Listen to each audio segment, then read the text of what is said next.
What are the implications for English language classroom? The teacher must create some purposes to consider for students to experience outside the classroom.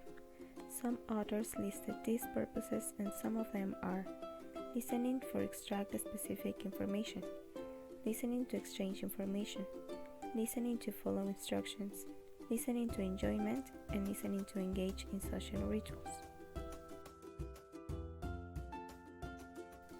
In this way, the teacher will be able to identify and create a checklist based on the purposes and situations taken into account to design and choose listening materials. This material can be reciprocal or not, as in a dialogue or a monologue, with one or more speakers, visual or not, face-to-face encounters, such as on television or on the telephone, and whether short or long text and information. To design or choose a listening material, there are some questions we need to ask.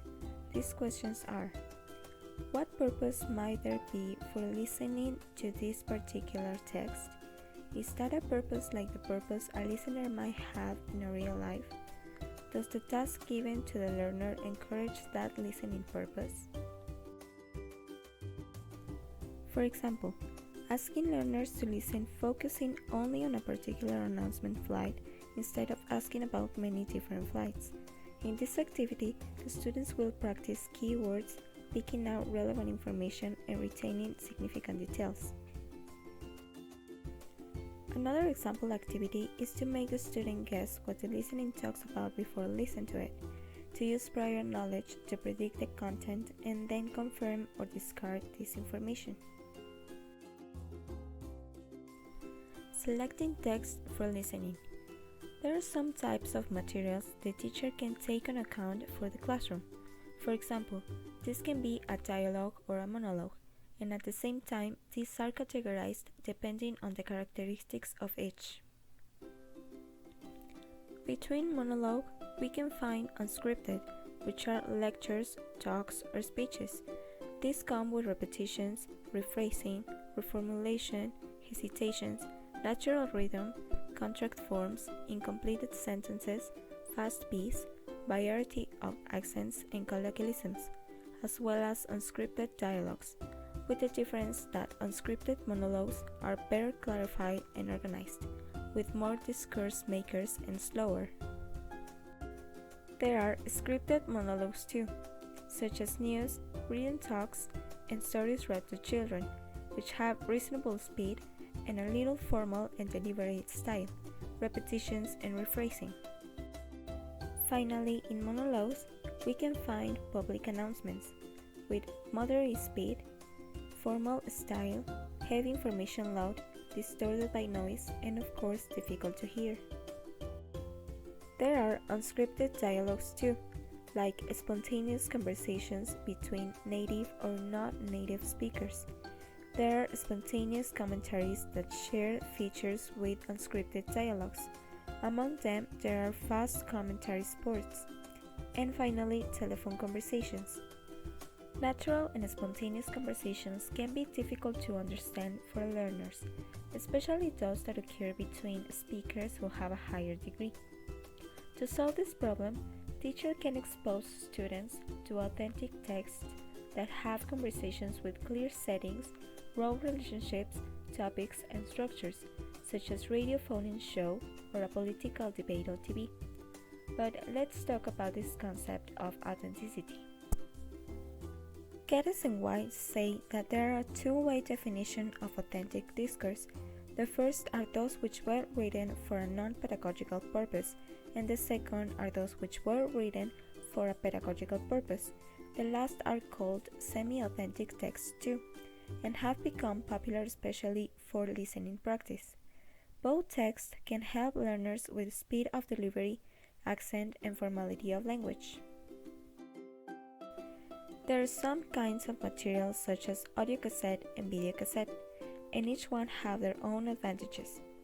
Audios expose students to listening situations, speakers, voice, speaking speeds, and can be used by students working in the self-access mode. Video provides visual elements, and context of the listening, so that contextualization activities are not necessary. Another resource is the teacher. He or she can give feedback, checking comprehension, repairing, modifying language, and can be heard better than a recording.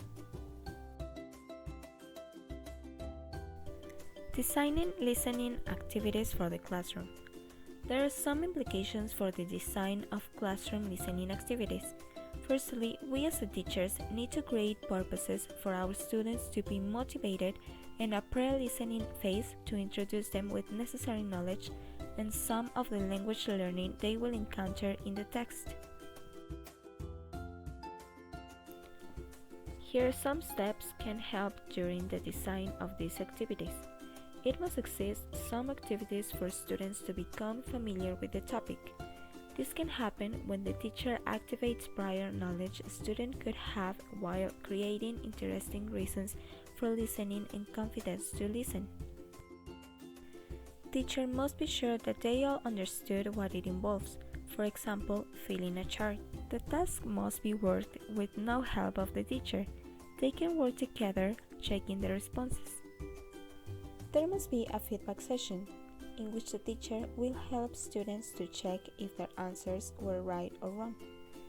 And finally, the teacher will focus on features of the text for further development of listening. The pre-listening stage. This phase is to bring all that learners know about a topic and become familiar with something about the language in which they could have trouble. The main objective of this phase is to contextualize the text, giving some information about the participants. It becomes important in authentic texts. Making some activities to know students' reaction to what they hear will help them to know and rehearse vocabulary and structures by giving their own opinions in class. The while listening stage. The principal objective of this phase is to confirm or not what the students thought before hearing the listening. These activities can be related on following information, responding to attitude expressed, taking general notes, or writing about specific points.